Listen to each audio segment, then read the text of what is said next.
साबित तो करना ही पड़ेगा सोलंकी साहब। अब मान लीजिए कि आप ठाकुर अवध सिंह जी हैं और मैं सूबेदार सिंह। हम दोनों एक दूसरे पर अपनी राइफल तान कर खड़े हुए हैं। अगर मैंने गोली चलाई तो आपको कहाँ लगेगी गोली? सर पे लगेगी, छाती में लगेगी, पेट में लगेगी। बिल्कुल ठीक कहा, यानी कि शरीर के सामने के हिस्से पर। ये मैं आपको स्मरण करा दूं सोलंकी साहब की ठाकुर अवध सिंह जी को गोली पीठ पर लगी थी।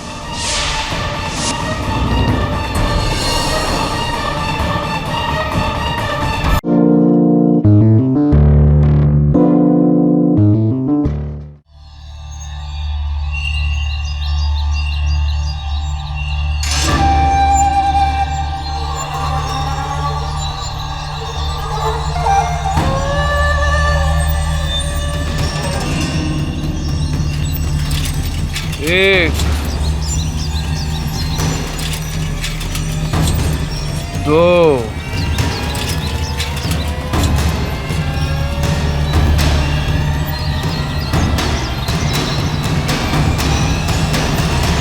तीन। कछो मार दियो क्या?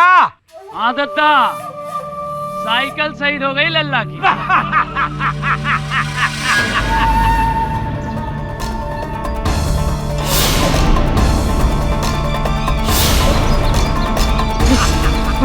दादा, दादा, दादा। क्या मोड़ा? कछु काम बाम भयो ना भयो? हाँ दादा, मिला। साइबर से डाउनलोड करके लाया है। चलो दादा।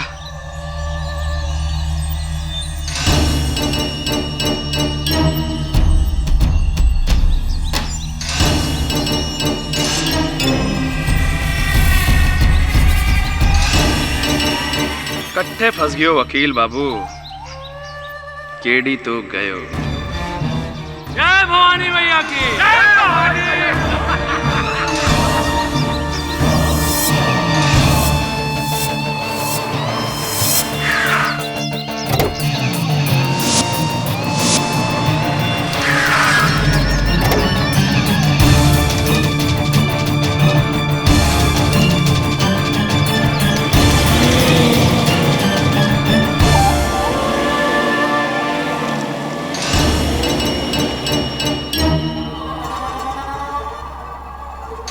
क्या बात है, पर्दे वाली गाड़ी में पहली बार बैठा। वैसे आप लोग यहाँ मुंबई के तो नहीं लगते। हम तो किस्मत के वो मारे हैं जी, ना यहाँ के ना वहाँ के। हम तो कहीं के ना हैंगे जी।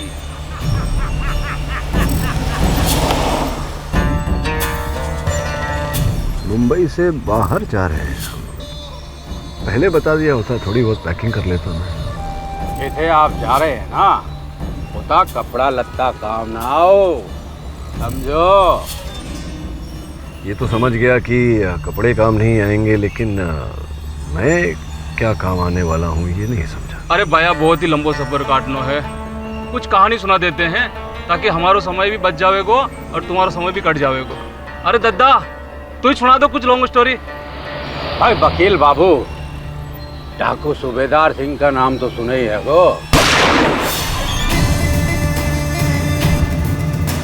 हाँ, सूबेदार सिंह, वो जो पहले फौज में थे, फिर डकैत बन गए। सुना है कि वो बहुत जल्द आत्मसमर्पण करने वाले हैं। भी तो हमने भी सुनी थी, औरों से पहले और सबसे पहले खुद सरदार सूबेदार सिंह के मुंह से सुनी थी।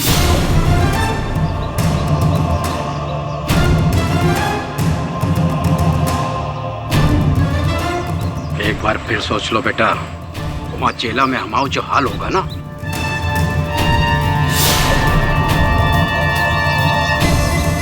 भागियों की जिंदगी के दो ही अंजाम हुए हैं दद्दा, या तो जेल खाने के अंदर या 2 गज जमीन के नीचे। अभी खून खराबा और ना देखा जाता है। बस फुल स्टॉप। जिया जी, शायद आप भूल रहे हो कि हमने हथियार क्यों उठाए, ताकि उस कमीने हरामजादे अवध सिंह को उसकी किए की सजा मिल सके। अवध सिंह को उसके किए की सजा सरकार देगी फुक्कन। एसपी मकरंद वादा दिए हैं हमसे, हमारे सिलेंडर के फौरन बाद ठाकुर के खिलाफ एक्शन होगा। पुलिस वाले का वादा तो उसकी वर्दी पे लगे कलप की तरफ होता है जिया जी। एक दुले में उतर जाता है। बस एक बार उस कमीने अवध सिंह की छाती छली कर दो, उसके बाद आप कहोगे हथियार तो क्या, हम अपनी गर्दन काट के आपके पैरों में रख देंगे। सरेंडर करे का निर्णय खाली हमारा निर्णय है। गौ पे कौनो जोर जबरदस्ती ना है। जिसको सरेंडर करने का है करे, जिसको ना करने का है ना करे। और दद्दा, कल तड़के हम दरोगा के पास जाएंगे, सरेंडर करेंगे। जिसको हमारे साथ चलना है चले, जिसको रुकना है रुके। अपनी अपनी मर्जी है। और उस तरह से तो गिरोह टूट जाएगा सरदार, और फिर आपके बिना ये गिरोह किस काम का? हमारे बाद गिरोह चलाएंगे।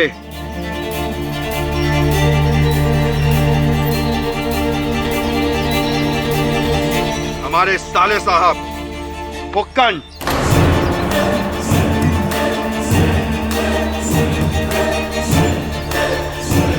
फुक्कन होगा नया सरदार।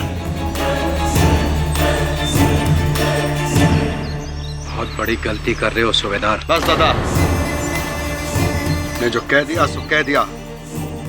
ये हमारा आखिरी फैसला है। जय भवानी मैया के। मैं ये समझ नहीं पा रहा हूँ कि ये जो घटनाएं हैं इन सब से मेरा क्या लेना देना। आपके सरदार समर्पण कर रहे हैं तो इसके साथ मेरा क्या संबंध? सबर रखो वकील बाबू, लंबो सफर है गो, और कहानी भी।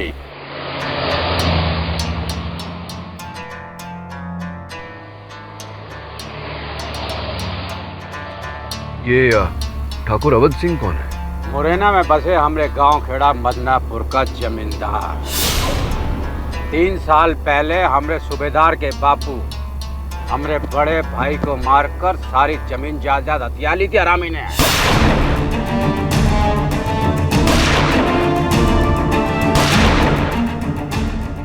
अवध सिंह तो हमारे पूरे खानदान को खत्म करना चाहू थो, बातो सही टाइम पर सूबेदार सिंह ने बंदूक उठा ली। भागी है गो अपने चाचा यानी हमऊ और अपना साला फुक्कन दरू के साथ सबन दोस्तन को लेकर जा घुसा पेड़न। 5 दिन से आज तलक जमींदार की हुकूमत को टक्कर देते आ रहे हमऊ लोग। पर सूबेदार सिंह ने तो हमारी सारी मेहनत मिट्टी में मिला दी। चुप कर लखोरी, सरदार के बारे में जैसा मत बोल। क्या फायदा चुप होने से? सरदार भी पहले तो हम लोगों को जोश दिलाया और बाद में सरदार का ही खून ठंडा हो गया, इसीलिए निकल गए सरेंडर करने। लेकिन उस दिन ये बात है रामचरण? भैया आपके छोटे भाई रतिराम को अवध सिंह ने मार दिया भैया। कहाँ बक रहा है? होश में है तू? होश में तो आपको आनो है भैया, मैं सच कह रहा हूँ भैया। आपके भाई रतिराम को अवध सिंह ने मार दिया भैया। अवध सिंह?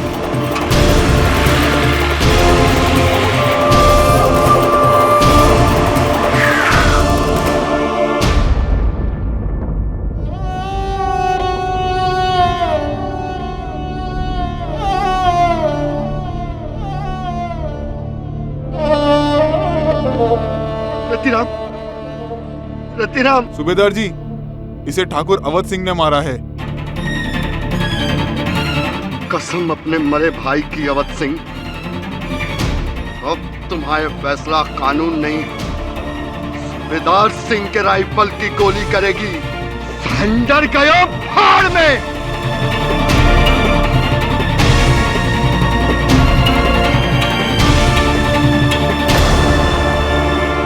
हेलो, अवध सिंह को बता दीजिए कि सूबेदार सिंह तुम्हें मारने आ रहा है। अपने भाई की मौत की खबर मिलते ही सूबेदार आग बबूला हो गया। सरेंडर करने की बजाय जा पहुंचा ठाकुर अवध सिंह की हवेली पर। खून तबाह किया को होते जे हुआ वो हमें नहीं मानते। पुलिस का कहना तो कुछ और ही है। अच्छा, क्या कहना है उनका? आपके मुताबिक अवध सिंह बाहर निकल। अवध सिंह अरे निकल बाहर, कहां जनानियों की तरह छुपा है? बाहर निकल ठाकुर।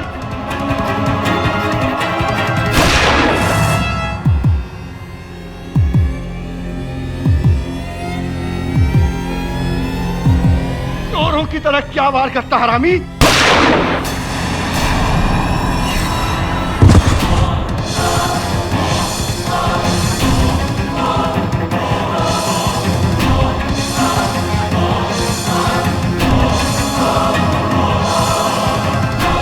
जे ना हो सकत ठाकुर, जे ना हो सकत। तुम्हारी मौत से हमारे भाई और बाप के आत्मा को शांति तो मिल जाएगी, बाकी हमारे आत्मा को शांति ना मिलेगी ठाकुर, हमारे आत्मा को शांति ना मिलेगी। उठ उठ ठाकुर। ठाकुर जी! क्या हुआ ठाकुराइन?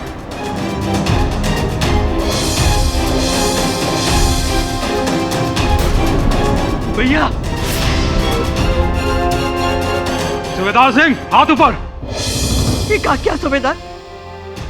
ये क्या सूबेदार? तूने अपने पति को मार डाला, सुहाग उजाड़ दिया, हमारा सुहाग उजाड़ दिया। ले जाओ साले को, भागने ना पाए। चाहो धर लो हमें, बाकी सभाई एक बात सुन लो, हम निर्दोष हैं, वाकी जान हमने ना ली है, हमने वाह को गोली ना मारी।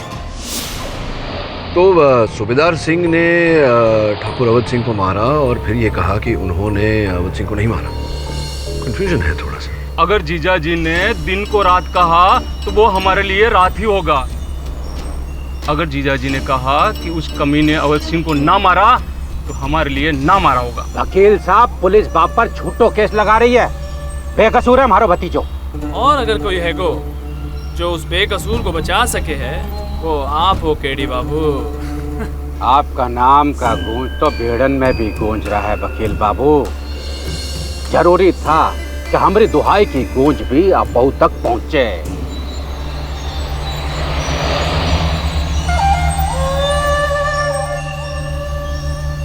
और अब आप हमारे बिहड़ में पहुंच रहे हैं। ए पुक्कन बेटा, पट्टी बांध। अरे अब पट्टी बांधने से क्या फायदा, रास्ता तो देख ही लिया मैंने, बांधेंगे। अरे माफ करना वकील बाबू, वो कहा है ना, यहाँ से रास्ता थोड़ा सीक्रेट वाला है।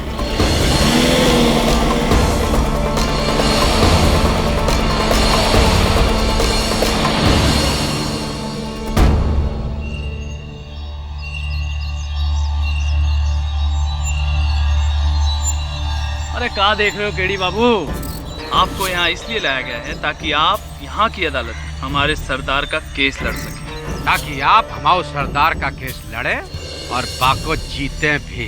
हारबे का चांस ना है केडी बाबू। ये केस तो आपको किसी भी हालत में जीतने होगा केडी बाबू।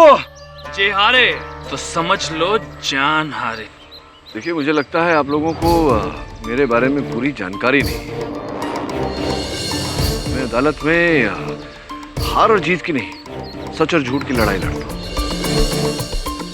मेरी जीत की प्रार्थना न करें, अपने सरदार की सच होने की प्रार्थना करें। वकील! हाथ नीचे कर लो खड़ी।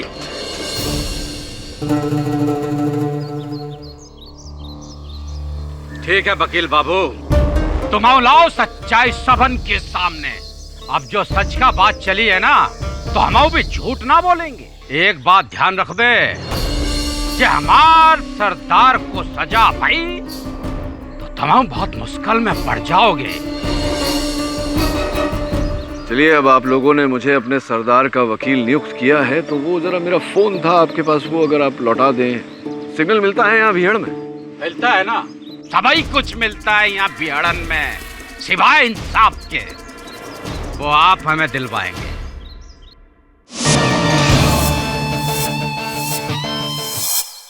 दबे सुबह से ट्राई कर रहा हूँ। अरे केडी सर का फोन स्विच ऑफ आ रहा है, पता नहीं वो कहाँ है। नहीं, घर पे भी नहीं है वो। अरे ऑफिस में भी नहीं है, कुछ समझ में नहीं आ रहा। एक मिनट, दूसरा कॉल आ रहा है। केडी सर आप कहाँ हैं? वरुण, मैं कहाँ है? मध्य प्रदेश। मैं मध्य प्रदेश के जंगलों में हूँ। मध्य प्रदेश सर, लेकिन मैंने तो सुना है वहाँ डाकुओं की गैंग्स होती है। हाँ, उन्हीं के साथ हूँ एक नए केस को लेकर। तू एक काम कर, जितनी जल्दी हो सके मेरा सामान बांध और रवाना हो जा। ठीक है सर, मैं कल ही पहुँचता हूँ। मेरा सहायक वरुण। देखिए नाथू जी, अब केस को आगे बढ़ाने के लिए आपके सरदार से मिलना आवश्यक है। कहाँ है वो? ए मोड़ा, जरा छोड़ के इनको मदनापुर थाने। पट्टी बांधो रे। अरे अब इसकी क्या आवश्यकता है, अब तो दोस्ती हो गई है। क्यों क्यों क्यों? चले चले चलिए। झूठ बोलती है ससुरी पुलिस, ऐसा कछु ना हुआ। तो फिर हुआ क्या था? उस दिन हुआ जे कि हम अपना भाई के लाश पे कसम खा के हम ठाकुर अवध सिंह को मारने हवेली की तरफ निकले। सरेंडर गयो भाड़ में।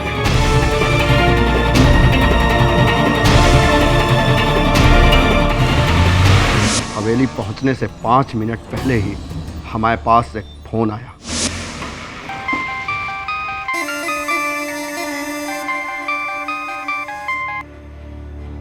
हेलो सुबेदार, हम देवयानी बोल रहे हैं। देखो, तुम्हारे आने की खबर यहाँ ठाकुरों को मिल गई है। तुम्हें मारने का पूरा इंतजाम हो गया है। हमारी बात मान लो, तुम यहाँ मत आओ। यमराज को मना करे से रुकेगा नहीं देवी ठाकुराइन। आज या तो ठाकुर नहीं या हम नहीं। देखो सुबेदार, हमारी बात तो सुनो। उनका कहना है कि उन्होंने तुम्हारे भाई को नहीं मारा, तुम्हें कोई गलतफहमी हो गई है। अब ये लड़ाई झगड़ा करने से क्या फायदा? इससे तो बेहतर है कि तुम आके एक बार उनसे बात तो कर लो। अब बात से कछु ना हो सका। देखो, तुम्हें हमारे बचपन की दोस्ती का वास्ता। सुबेदार, हमें तो लगता है जैसे कोई तुम्हारी और ठाकुर की दुश्मनी का फायदा उठा रहा है। हम कह रहे कि एक बार उनसे आकर तो मिलो, उन्हें अपनी सफाई देने का मौका तो दो, उनकी बात तो सुन लो। पर हवेली के मंदिर के पीछे वाले रास्ते से आना, तब तक हम बाकी लोगों को दूर भेज देंगे।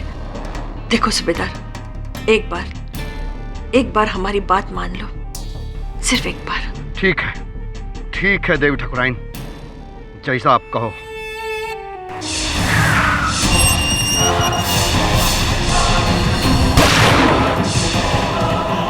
चोरों की तरह क्या वार करता हरामी?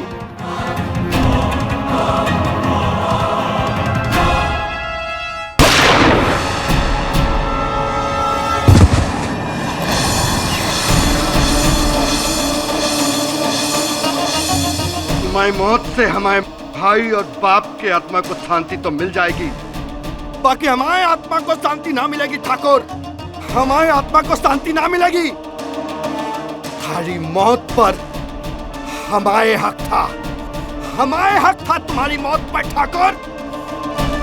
बाकी तू हमारी गोली से ना मरा, ठाकुर। जितना हो सके ठाकुर, उठ ठाकुर। ठाकुर जी! क्या हुआ ठाकुराइन?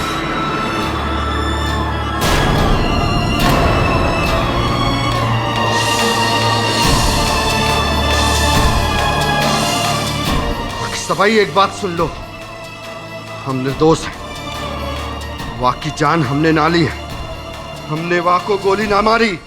तो आपकी गन जैम हो गई थी, गोली चली ही नहीं।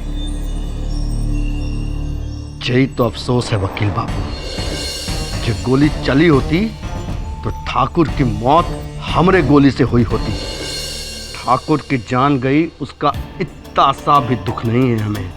दुख इस बात का है कि हमरे गोली से उसकी जान नहीं गई। वकील बाबू, हमको सूली पर चढ़ने से बचाओ कि ना बचाओ, हमको रत्ती भर परवाह नहीं है, लेकिन उस कमीने को ढूंढ के निकालो जिसने हमारे मुंह से हमारे शिकार छीना है। आपको न्याय दिलाना है, सत्य को अगर बाहर लाना है तो उसको तो ढूंढना ही पड़ेगा। नमस्कार भाभी जी, आप लोग बिल्कुल चिंता मत कीजिएगा, वो यहाँ से बचकर नहीं जाएगा।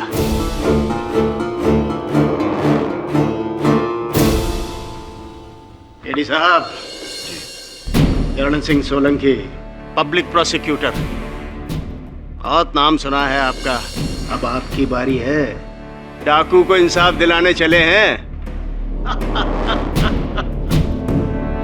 अगले 1 साल तक आप हमारे बारे में सुनिएगा।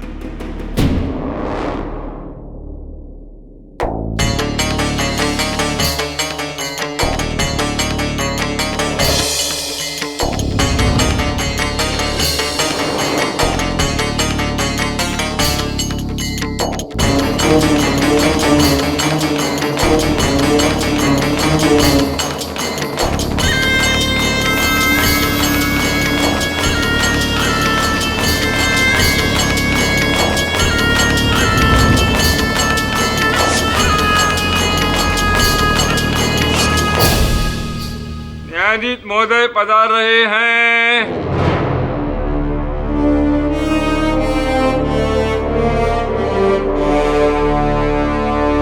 एक डकैत को खुला क्यों लाया गया है? हथकड़ी लगाओ इसे। योर ऑनर, अदालत में मुल्जिम को हथकड़ी पहनाना संविधान के विरुद्ध है। अब मुझे संविधान मत सिखाइए, मुझे संविधान मालूम है। ये मुल्जिम नहीं, मुजरिम है, माना हुआ डाकू है, गैंग चलाता है। अगर इसने कोर्ट में किसी पर हमला कर दिया तो उसका जिम्मेदार कौन होगा, बताइए? ऐसा नहीं करेंगे योर। यही बात आपने शायद अपने पिछले मौकिल के लिए भी कही थी, उस जादूगर के लिए जो जेल से भाग गया था। सब जानते हैं हम तुम्हारे बारे में।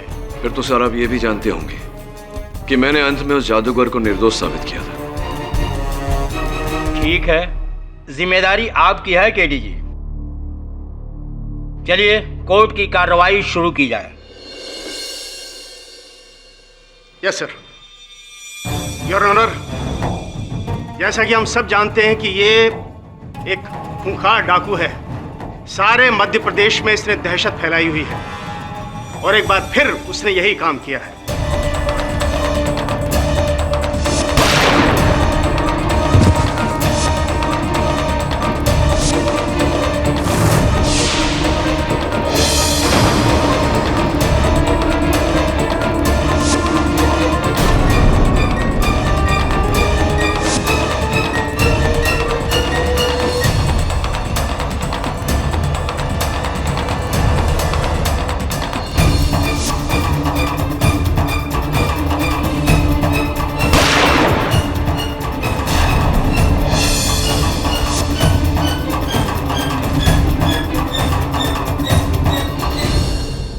आपका कहने का ये मतलब है कि सूबेदार सिंह की बंदूक गोली चलने से पहले ही जाम हो गई थी? जी हाँ। मिलॉर्ड, ये है वो राइफल जिससे अवध सिंह का खून हुआ।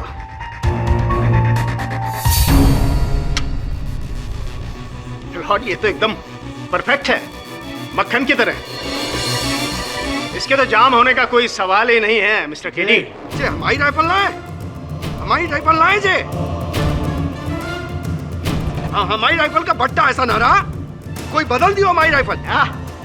बदल दी? हाँ, सबके सामने? नामुमकिन मिलॉर्ड।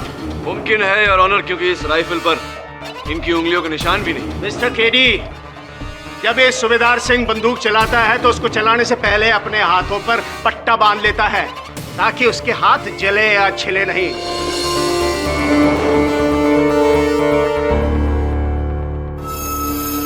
मिलॉर्ड, ये इसकी पुरानी पहचान है। क्यों सूबेदार सिंह? मिलॉर्ड, जब पुरानी पहचान की बात चली है तो मैं इस केस की पहली गवाह को बुलाना चाहता हूं जो उस वक्त वहां मौजूद थी। वो है ठाकुर अवध सिंह की पत्नी देवयानी सिंह। इजाजत है? जी, सूबेदार को हम बचपन से जानते हैं, एक ही स्कूल में पढ़े थे, गहरे मित्र भी थे। लेकिन बड़प्पन में सूबेदार ने गलत रास्ता पकड़ लिया। तो बंदूक किसने थमाई हमें? आपके पति महाशय ने। हम जानते हैं कि हमारे पति के अत्याचारों की वजह से सूबेदार बागी बना, डाकू बना। हम मानते हैं कि हमारे पति दोषी हैं, लेकिन जिस वजह से सूबेदार हमारे पति को मारने आया था वो सही नहीं है, वो गलत है। हमारे पति ने रतिराम को नहीं मारा, क्योंकि जिस समय रतिराम की हत्या हुई हमारे पति हमारे साथ थे। हवेली के मंदिर में महायज्ञ की पूजा की तैयारी कर रहे थे। आप चाहे तो हवेली के सदस्यों से पूछ सकते हैं। तो क्या गांव के लोग झूठ बोल रहे हैं? मैंने साफ देखा ठाकुर को मैं भाई पर गोली दागते हुए।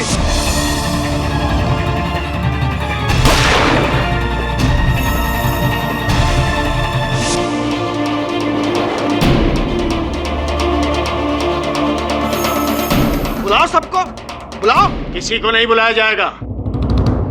मिलॉर्ड, ये केस सूबेदार सिंह के भाई का नहीं बल्कि अवध सिंह की मौत का है। अरे वाह, मैं भाई को मारा, बाकी जान की कोई कीमत ना है, और वो ठाकुर मरा तो लगा दोगे हमको फांसी? वाह कानून साहब, हम तो सरेंडर करने वाले थे, लेकिन उस जालिम ने हमारे भाई रतिराम को मारा। अरे क्या कसूर किया था उसने? अरे वो तो छोटा छोटा बच्चन को पढ़ाया करता था, अध्यापक था। वाह को काय मारा? अच्छा, तो तुमने इसीलिए सरेंडर का इरादा बदला और प्रतिज्ञा की कि ठाकुर अवध सिंह को मार के रहोगे, क्यों? हमने प्रतिज्ञा की कि हम उसको मार के रहेंगे, लेकिन वाह को कोई और मार गया। हाँ भाई वाह, अरे यही है तुम्हारी बहादुरी। हम कहते हैं करते हो तो डरते काहे हो? सूबेदार सिंह काऊ के बाप से न डरे वकील बाबू। हमने तो सोची थी कि उस अवध सिंह को मार के सरेंडर कर जाएंगे, लेकिन बाकी मौत पर अगर हमको पश्चाताप है तो एक ही बात का है, बाकी मौत हमें हाथ ना हुई। सूबेदार सिंह, इस तरह का बर्ताव अदालत में आपके विरुद्ध जा सकता है।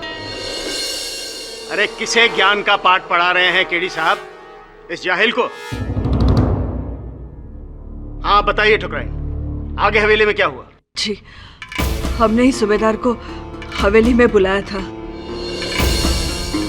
और सूबेदार की जान बचाने के लिए हमने हवेली के सदस्यों को बाहर भेजा था। कोई हवेली में नहीं जाएगा, आप सब लोग मंदिर के पीछे वाले द्वार पे खड़े रहिए। पर ठाकुर ने तो कहा था सूबेदार सिंह को... बात ठाकुर और सूबेदार के बीच की है, तीसरा कोई बीच में नहीं बोलेगा।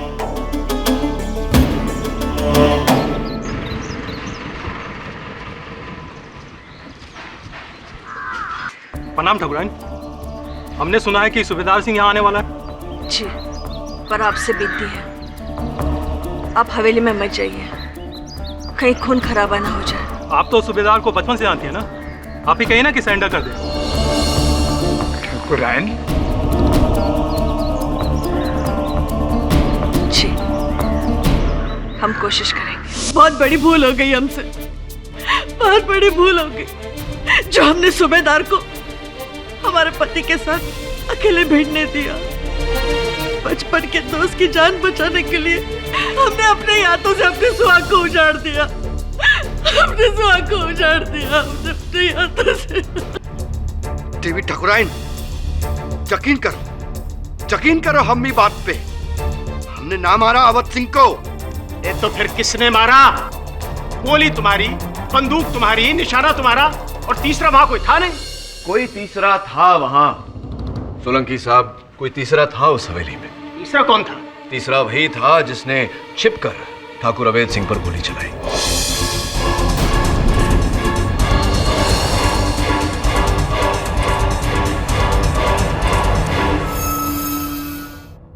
और इसे आप साबित कैसे करेंगे मिस्टर केडी?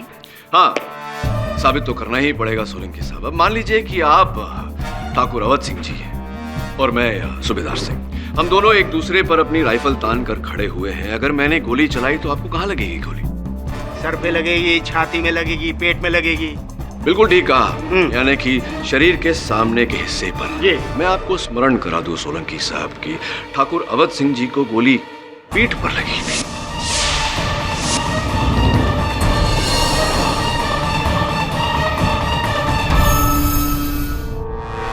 हो सकता है वो वहां से भागना चाह रहे हो। हाँ, हो सकता है कि वो वहां से भागना चाह रहे हो। चलिए मान लेते हैं कि वो वहां से भागना चाह रहे थे, यानी कि आप वहां से भागना। अब मुड़िए जरा जी, मतलब भागिए यहाँ से, मतलब मुड़िए। ये आप मुड़े और मैंने आपकी पीठ पर गोली चलाई, यहाँ गिरिए आप। ना ना, ऐसे नहीं, गोली की वेग से आप सामने की ओर गिरेंगे, यूं। क्षमा चाहता हूँ आपसे, आपको धक्का मारने का इरादा नहीं था मेरा। सिर्फ बता रहा था कि इसी प्रकार ठाकुर अवध सिंह जी मुंह करके खड़े हुए थे सूबेदार सिंह के सामने, जब किसी व्यक्ति ने पीछे से उनके पीठ पर गोली चलाई और गोली की वेग से वो रेलिंग को फांद कर नीचे गिरा।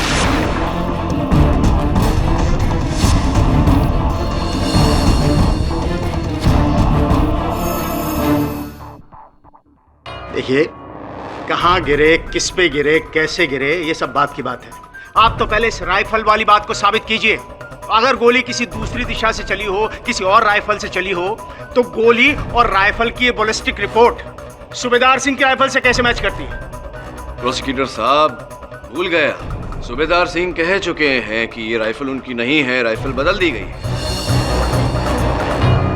खैर छोड़िए, अगर अब भी आपको इस डकैत के कहर का यकीन नहीं है, तो मैं अपना दूसरा गवाह जो पेश करूंगा ना, उससे आपकी आंखें खुल जाएंगी मिस्टर केडी। साहब, मेरा अगला गवाह है सूबेदार सिंह की गैंग का सदस्य, उसका सगा चाचा नथुलाल सिंह।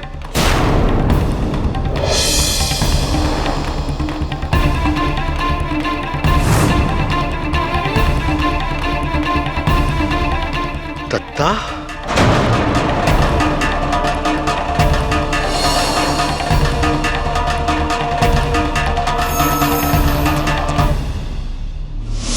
योर ऑनर, इस वारदात के बाद आज सुबह नथुलाल ने पुलिस के सामने सरेंडर कर दिया और इस सूबेदार सिंह का सबसे बड़ा राजदार आज इस अदालत के सामने सारे राज खोलेगा। हाँ, बोलो नथुलाल, किसी से डरने की जरूरत नहीं। मालिक, सूबेदार सिंह हमरे लिए हमार बेटे समानत है। ठाकुरों ने बेस पर बहुत जुल्म किया और बहाने जो कियो ना, बाको हत्या नहीं, बदला कहो बदला। जे क्या बोल रहे हो दद्दा? क्या बक रहे हो जे? तुम थे उते? जो तुम बोल रहे हो कि हमने मारा अवध सिंह को? हाँ बेटवा, हम थे उते।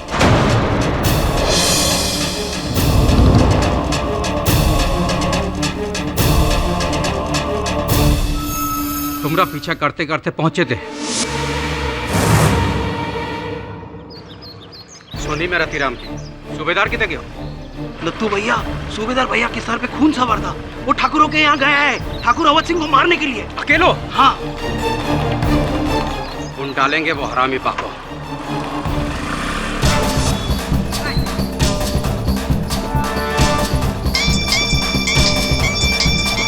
हाँ बोल फुकन, ज्यादा मत बोल।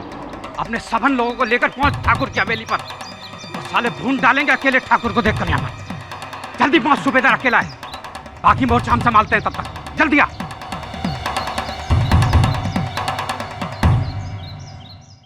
सूबेदार, हमने तेरे भाई को नहीं मारा। तुम्हारी जबान पे भरोसा नहीं ठाकुर, आज तो तुम्हारी लाश को जूतन से रौंद कर जाएंगे।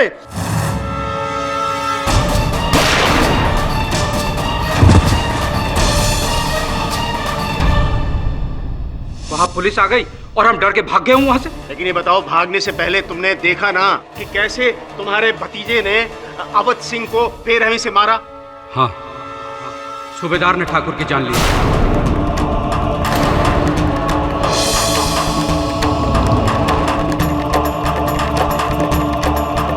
वाह दद्दा वाह, ये रिश्ता निभाया तुमने, ये रिश्ता निभाया। अरे हमारे भाई की लाश की कदर ना करी तो अपने भाई की लाश की तो करते। भूल गए बीएलओ की सौगंध।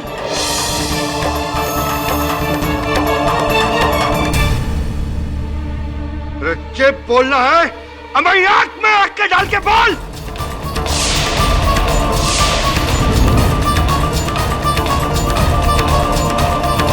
बोल दद्दा कि हम आए वहीं।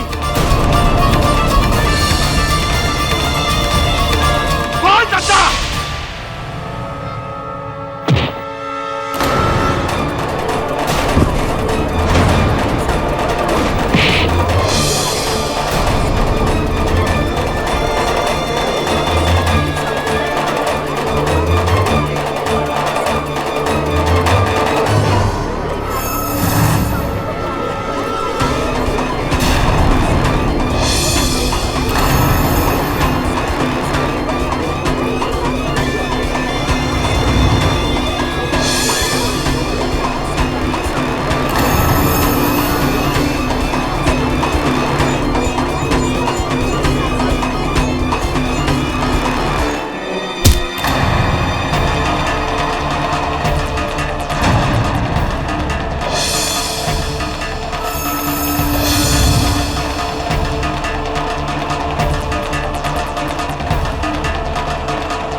मेरे मुवक्किल के साथ ऐसी क्रूरता नहीं कर सकती। इंस्पेक्टर, बाहर लेके जाओ इसे।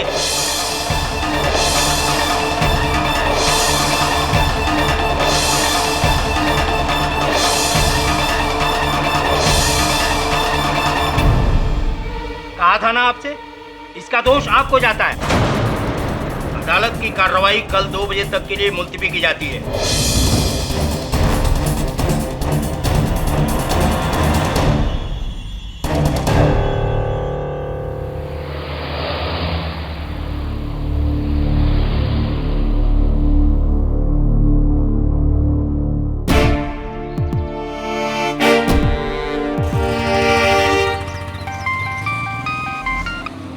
हाँ शिफाली, अरे अभी अभी पहुंचा हूँ बदनापुर। अरे नेटवर्क नहीं था ना इतनी देर से। क्या लाऊंगा तुम्हारे लिए? ओह गॉड शिफाली, मुझे तो यहाँ की स्पेशलिटी भी पता नहीं है सिवाय डाकुओं के। तुम कहो तो एक डाकू ले आऊं तुम्हारे लिए? अरे बाबा मजाक कर रहा हूँ, मैं जानता हूँ डाकुओं का इलाका है, लेकिन केडी से ने कहा आने को तो आना पड़ेगा ना। घबराओ मत, मुझे कुछ नहीं होगा बाबा। क्या है तो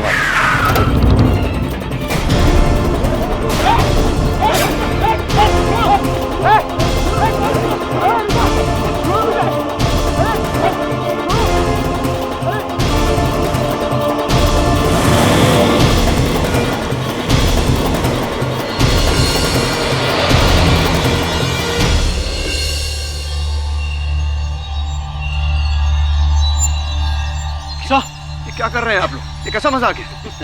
ये मजाक नहीं है केडी बाबू, बहुत ही सीरियस मामला है। नत्थू दादा की गवाही के बाद हमारे जीजा जी को केस और भी डूब तो दिखे है। मुकुंद, केस अभी तक खत्म नहीं हुआ है, कल का मौका और है हमारे पास। मौका तो आपके पास है केडी बाबू, इसीलिए कल तक ये मोड़ा हमारे पास रहेगा। अगर आपके हाथ से केस छूटा तो ही मोड़े की आखिरी सांस छूटेगी। देखिए ये गलत कर रहे हैं आप ऐसा नहीं कर सकते। अरे कछु कहने से पहले यहाँ वहाँ देखो केडी बाबू, आप कहाँ हो? इन बिहड़न में जब कोई मरता है तो यमराज भी 10 बार सोचे है कि घुसे कि ना घुसे, और तुम तो यहाँ तक घुस चुके हो। सब मेरी फिक्र मत कीजिए, सब ठीक हो जाएगा। जाओ केडी बाबू, जब तक ये केस जीतने की उम्मीद है, इस मोड़े की जीने की उम्मीद है। जाओ केस की तैयारी करो। हेलो केडी साहब, हम बोल रहे हैं। ठाकुर अवध सिंह के छोटे भाई ठाकुर जयप्रकाश सिंह। बोलिए बोलिए। आपसे थोड़ा मिलना था, हमारी भाभी को केस के बारे में कुछ जानकारी देने के लिए। कृपा करके आप हवेली आ सकते हैं? जी आता हूँ। आसमान से गिरे खजूर में अटके। केडी हवेली आ रहा है, उसकी खातिरदारी में कोई कमी नहीं रहनी चाहिए।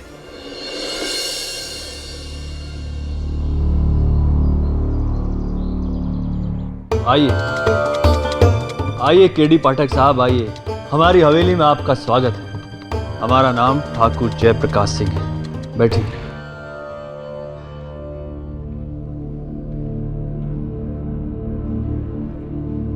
ठाकुराइन जी नजर नहीं आ रही। ठाकुराइन से मिलकर क्या करेंगे केडी साहब? विशिष्ट जानकारी तो आपको हम ही देंगे। दीजिए विशेष जानकारी। और वो विशिष्ट जानकारी ये है केडी पाठक साहब कि हमारे जिंदा रहते हुए डाकू सूबेदार सिंह की लाश ही अदालत से बाहर जानी चाहिए। यदि वो इस केस से बरी हुआ तो किसी और की लाश अदालत से बाहर आएगी, और वो लाश होगी आपकी। ठाकुर साहब, ये तो विशेष जानकारी नहीं, विशेष धमकी हुई।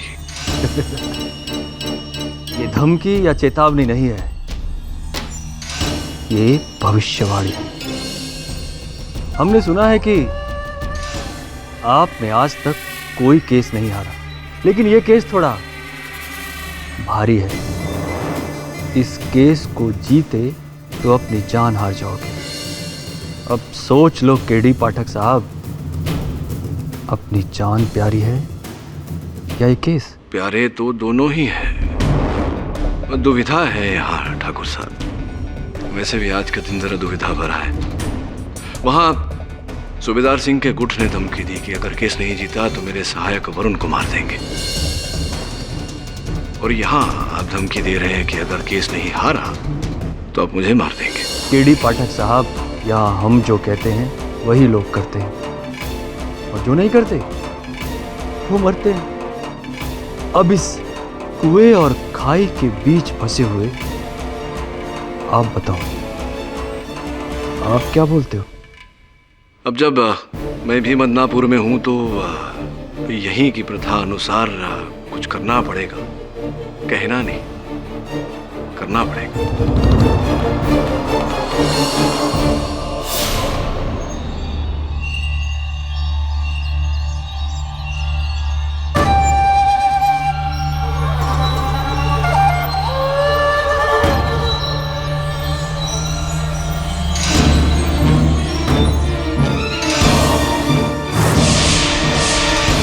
भाई साहब, अरे डाकू भाई साहब, बहुत प्यास लगी, थोड़ा पानी मिलेगा? हाँ मिलेगा।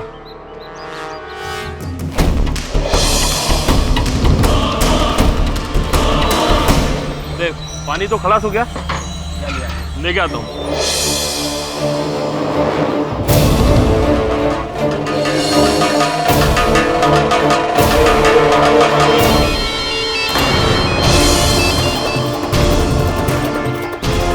अरे पकड़ो साले को!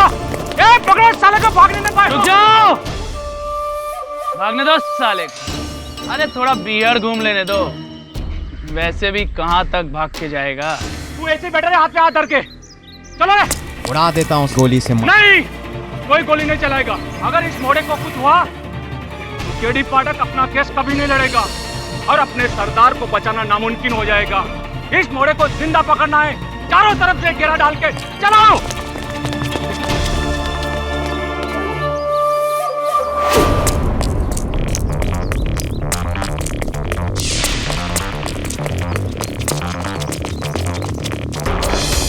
मोड़े की मौत मतलब सूबेदार की हार। मैं कुछ करूं उससे पहले आप सबसे एक प्रश्न करना चाहूंगा। क्या मेरा ये केस हारना आप लोगों के लिए महत्वपूर्ण है या ठाकुर अवध सिंह के हत्यारे का पकड़ा जाना? हमारे लिए दोनों एक ही बात है। नहीं ठाकुर साहब, दोनों एक ही बात नहीं है। देखिए, ये संभव है कि सूबेदार सिंह हत्यारा नहीं, और मैं अगर केस हार गया तो उसको दंड मिल जाएगा, उसको फांसी हो जाएगी, असल हत्यारा बच निकलेगा, खुलेआम घूमता है। और अगर फिर से मदनापुर में कोई हत्या हुई, इस हवेली में हत्या हुई, तो कौन दोषी?